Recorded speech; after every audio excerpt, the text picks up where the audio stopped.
before you know, or before you can detect a lie, you have to know the truth. If you don't know the truth, you won't be able to see the lie.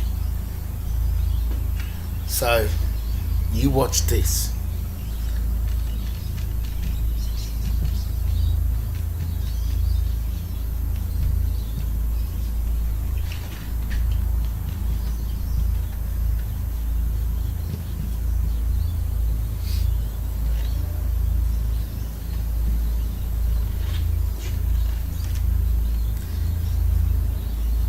Most of us will read that as the cat sat on the mat.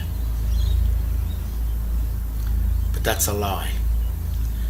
And the only way you can detect that that's a lie is by knowing the grammatical truth of that type of text. That's called a glossa, but in the Black's Law Dictionary, it's a corrupt gloss that corrupts the essence of the text, which is the meaning of the text.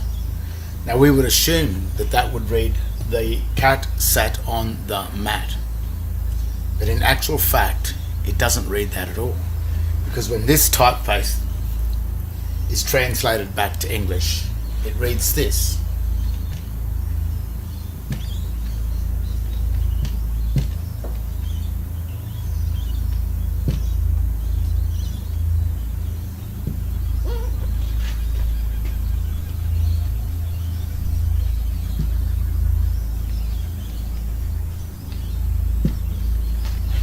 That's what it reads.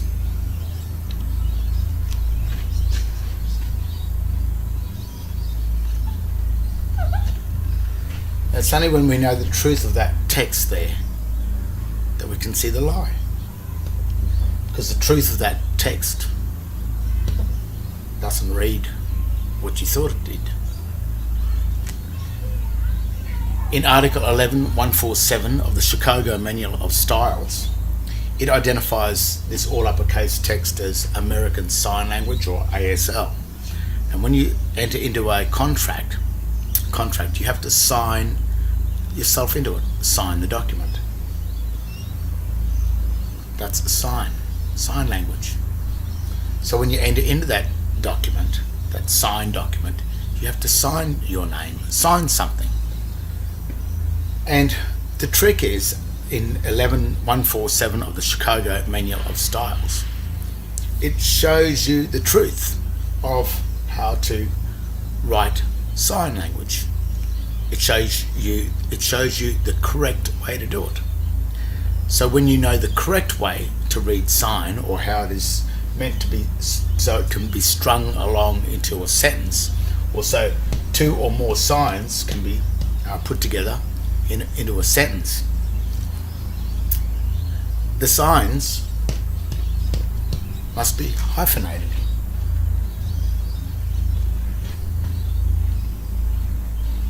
Because sign language follows the grammatical rules of ancient Latin, and it also uses ancient Latin, which is the all uppercase symbolic text, to create signs. So when you know the truth, when you write the cat sat on the mat and you put the hyphens in between, well, it actually reads the whole lot. It strings it together into sentence.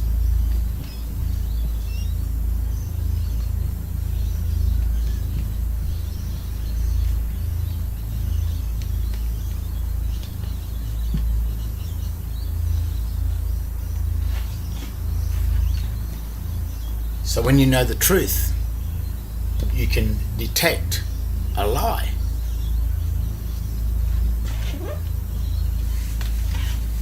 You see,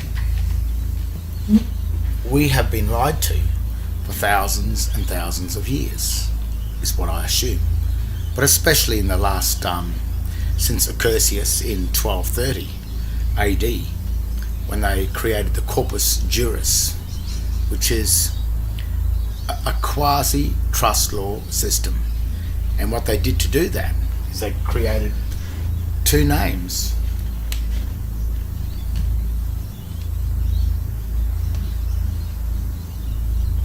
might think that that's two names there, but it's two words that constitutes one name.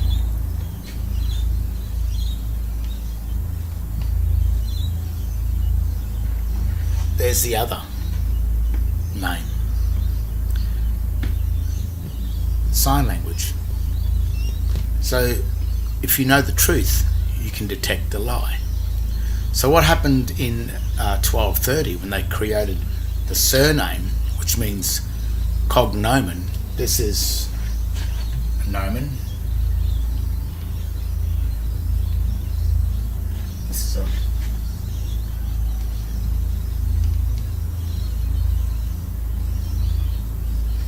cognomen. That's a nomen. A nomen is the power of Rome. Cognomen is the machine of Rome. So it's the power of Rome. And this is the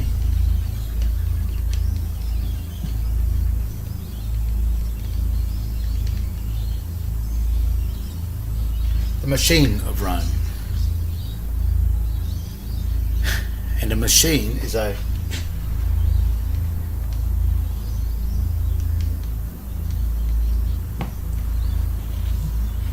corporation. It's also the debtor.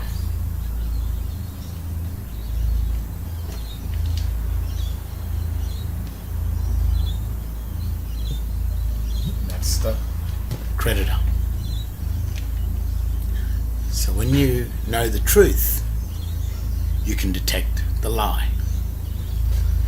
So now that you know that there's two names, and these two names were created in 1230 AD in the reign in the Hohenstaufen Empire of Rome, when the Hohenstaufen family ruled, I think from 1100 to 12 something, around roughly 100 years.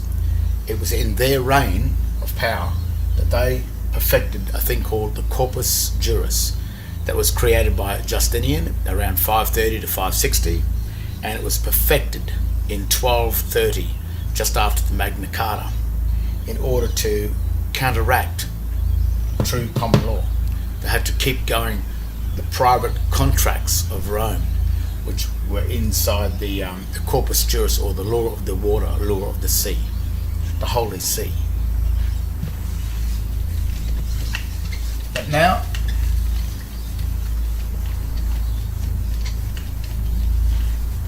I'm going to show you the absolute lie in trust law. And this is a this is a crime. This is a true crime. This crime is sort of so simple but complex that we don't see it. We don't get it. And because we are born into this crime, birthed into it, born into it,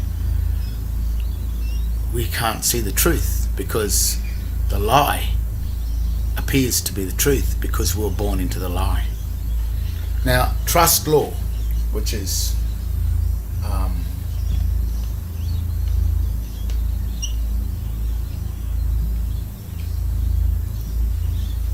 it has three elements, and it's usually used in private contracts, and it's a very powerful system, because if there's a contract established between two parties, a third party is present, and it acts as a go-between, but also acts like a witness to the agreement that was made.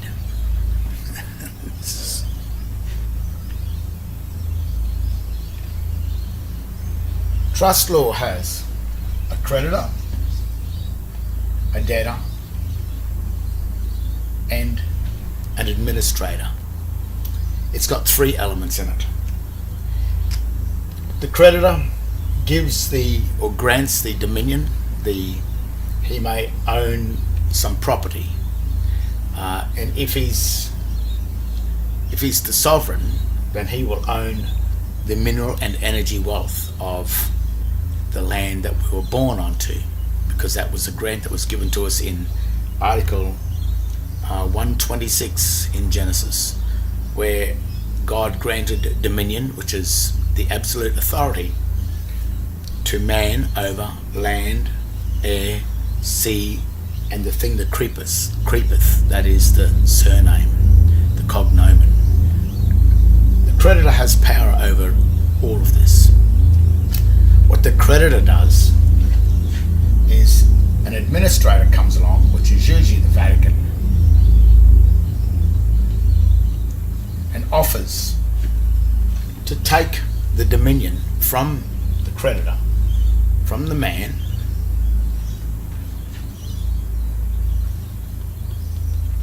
in order to administer it and look after it for man, so that he doesn't have to worry about it, but he'll take a percentage. And what the administrator then does is he offers this to a debtor to pay the debts of the bills of the state. So the administrator holds all these debts and he gives it to the debtor. The debtor pays the bills, but what the debtor gets is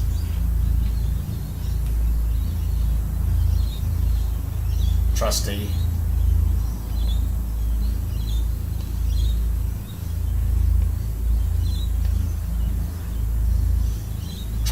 compensation. So he gets compensation, the administrator gets a percent as an agent, because he's a go-between here, and as the debts are paid back, the debts are paid to the creditor. The creditor gets the profit.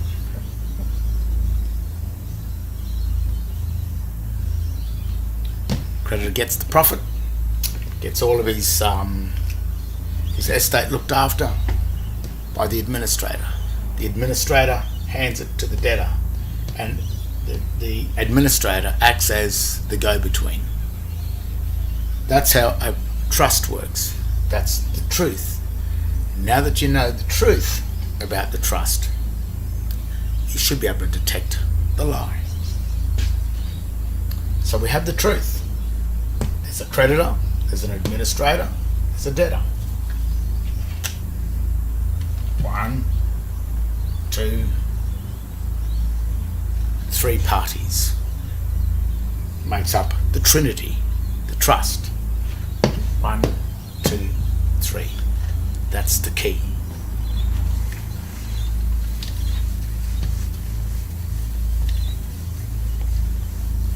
But what the corpus juris did, and what Justinian and Accursius and the Vatican have done, and the judiciary, they've devised a quasi trust. It looks much the same.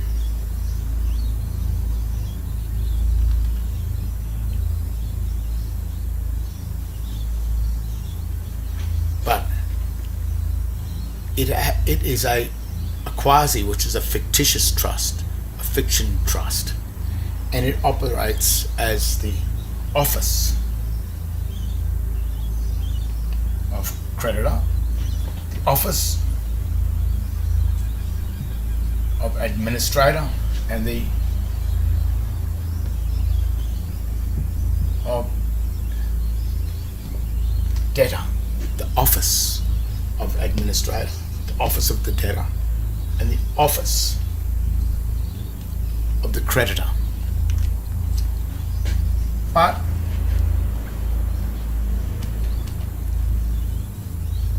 these offices have to be filled, and in reality there are only 2 parties. There is us and there is the administrator. But the difference between the creditor, the administrator, and the debtor, between us, you and I have only got a choice of being either the creditor or the debtor. We can also become the administrator too. But once the administrator, that's the judiciary, the judges, the magistrates. Once the judiciary sign an oath or swear an oath to leave the debtor or creditor standing and become the administrator, that oath is a life oath. They are told how the system works on the condition that they never return back. And if a magistrate or a judge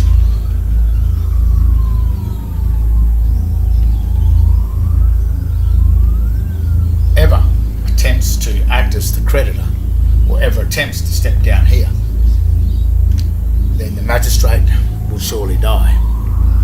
He won't last. The Vatican will make sure he doesn't last, and rightly so. But when it comes to us, so that puts the magistrates up into the office of the administration. But what one are you? Well, if you have a look on your birth certificate, it says on the day you were born, something was birthed. And that was Smith.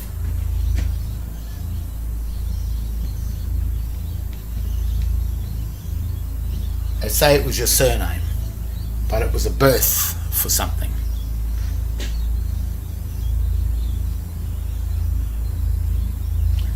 And about a month later, your Christian name was then birthed.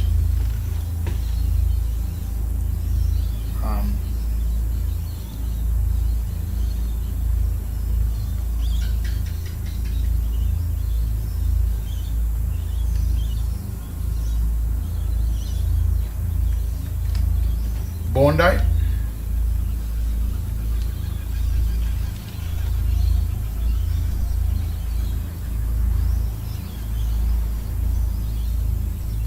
and registration date.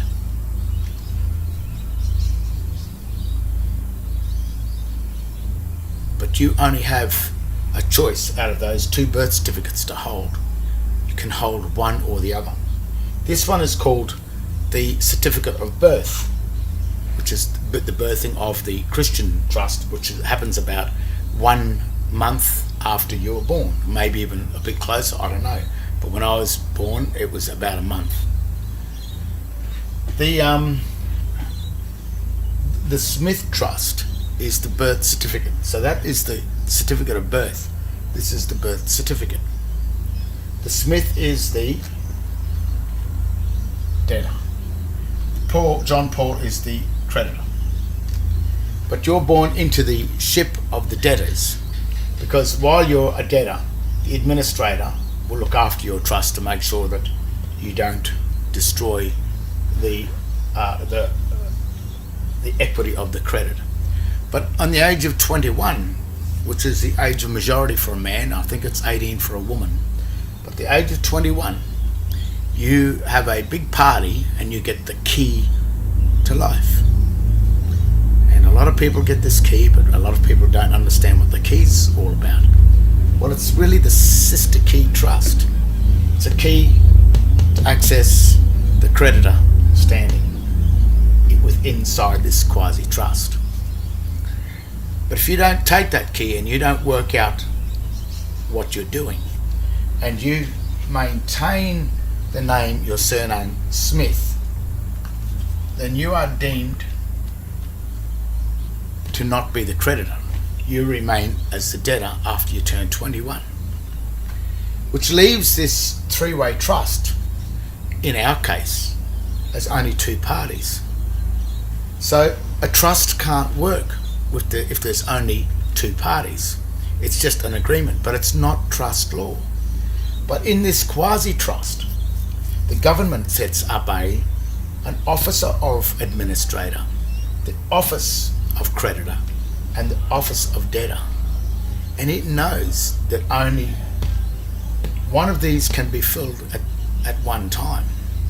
So what happens is that allows the trust to still work, because the office of administration, the administrator, the office of the creditor and the Office of the Debtor still constitutes a three-party trust law setup. So the trust is fine, but it's only housed, there's only two people at home in each of these offices. This office remains empty. Now when this office remains empty, what that turns the magistrate, and this is the crime, because the magistrates and the judiciary and the Vatican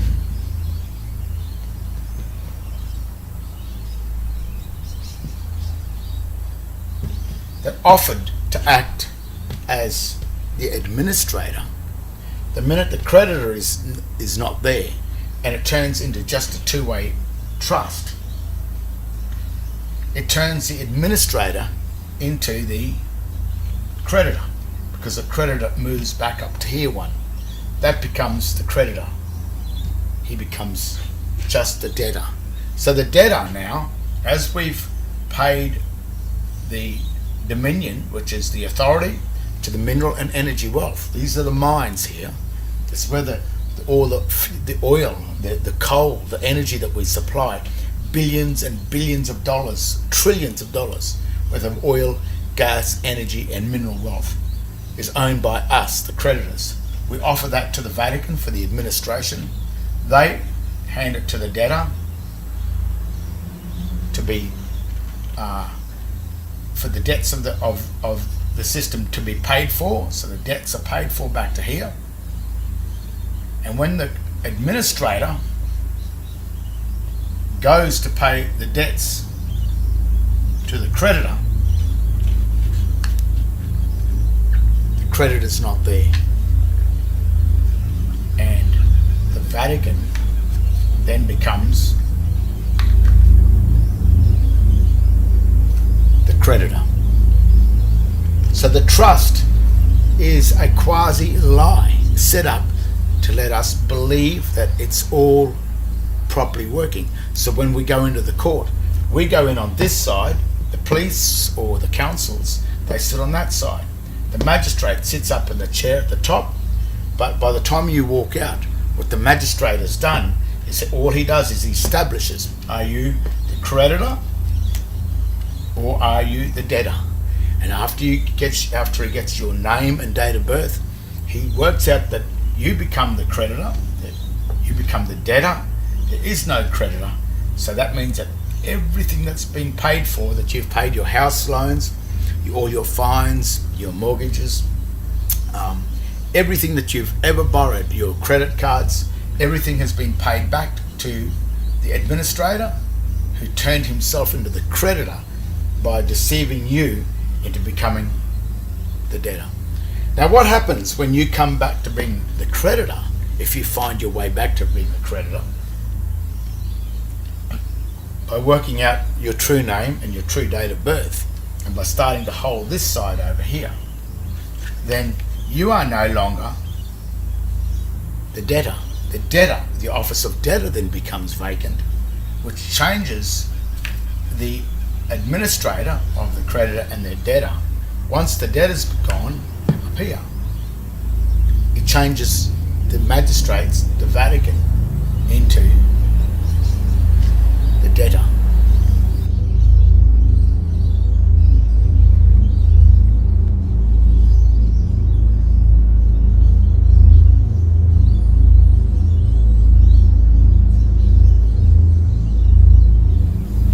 That's why the administrator and the magistrates and the police and the government are so hell-bent on you remaining dumbed down, holding the surname, because what this three-way trust does, that is only housed by two parties.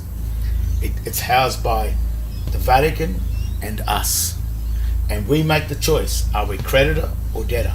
If we are debtor, the administrator becomes the creditor. But if we become the creditor, the administrator becomes the debtor.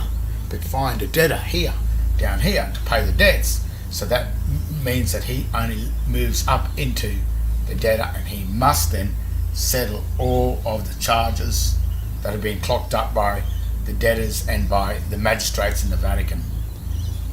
They clock the debts up, they must pay them. And that is why you have been tricked and deceived into spending all of your life as the debtor.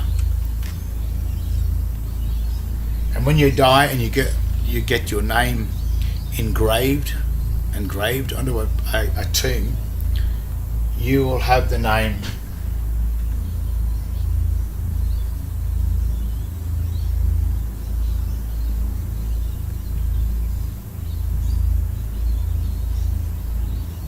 John Paul Smith.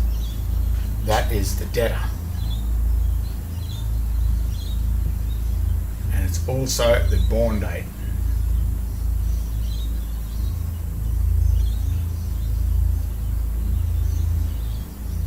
To identify that you are the creditor. And then what the administrator does up here, the magistrate,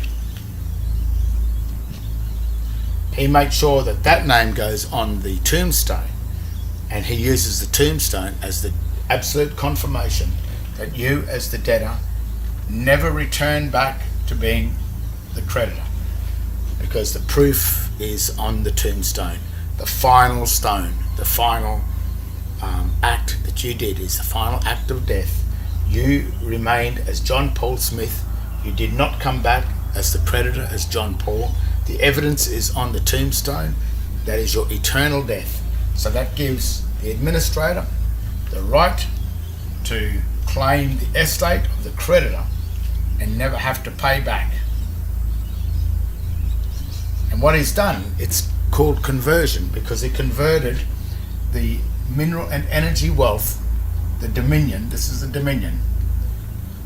Over here, he converted the dominion of man and stole it and took it for the magistrates and the Vatican, which is the serpent usurper, which is the snake.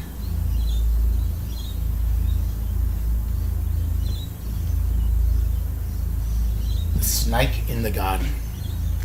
And Adam was tossed from the creditor into the debtor by eating the fruit of the tree of knowledge instead of the tree of life. This is the tree of life, and that is the tree of death. And the way they did it, they did two parties in there, is by creating a three-way office of creditor, office of administrator, and office of debtor. Office of creditor, office of administrator, the office of debtor. And no matter what you do, all governments are an office. You will notice that they always speak to the officer. And the only way you can have jurisdiction with the government is that you must hold an office or a private name or a surname that renders you a part of this trust. These two names down here, this is a birth. Smith is the birthing place for the debtor, and John Paul is the birth of the creditor. And it's what birth or what office you hold in this system that makes you either the creditor, which turns the administrator into the debtor, or if you're the debtor, it turns the administrator into the creditor. So he will win, and that's why he needs you to remain as Mr. Smith, remain in the office of the debtor, in order that he can in order that he can convert himself from administrator, who gets just a percentage of the take, into the creditor and takes his percent plus everything down here, and he never ever has to return it to the creditor, because the creditor has died, he's gone, you couldn't find your way back home, so you lost your estate, and you lost it to the magistrates, to the Vatican, and to the snake in the garden. And that's what the Adam and Eve story is all about. That is the perfect crime.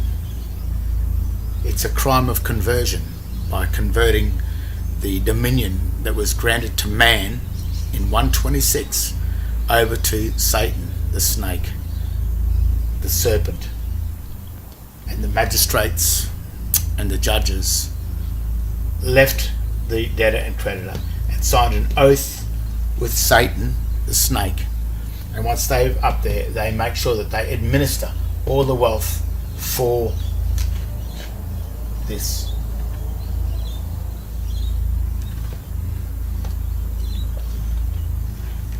And that's what's happening. That's exactly what's been happening.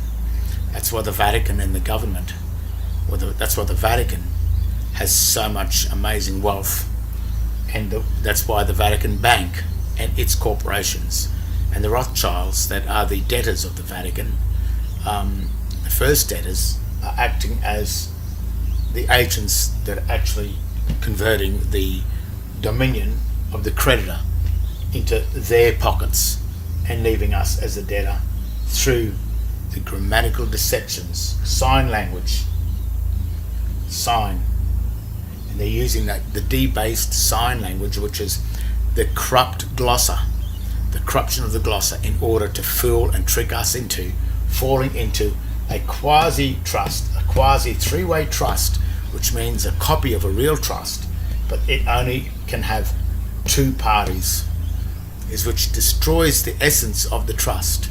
It must have three parties, but it can't, because we can only be the creditor or the debtor.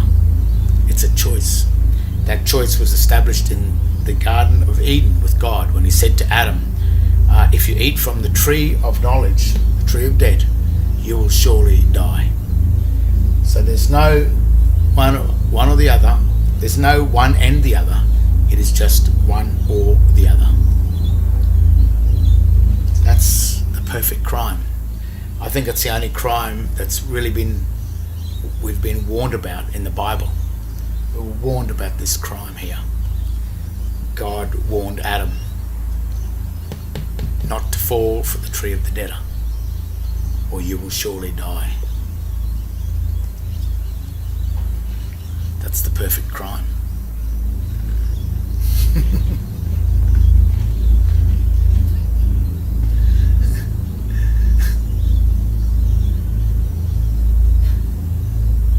I don't blame you if you can't work it out, because you were never meant to work it out. And I think that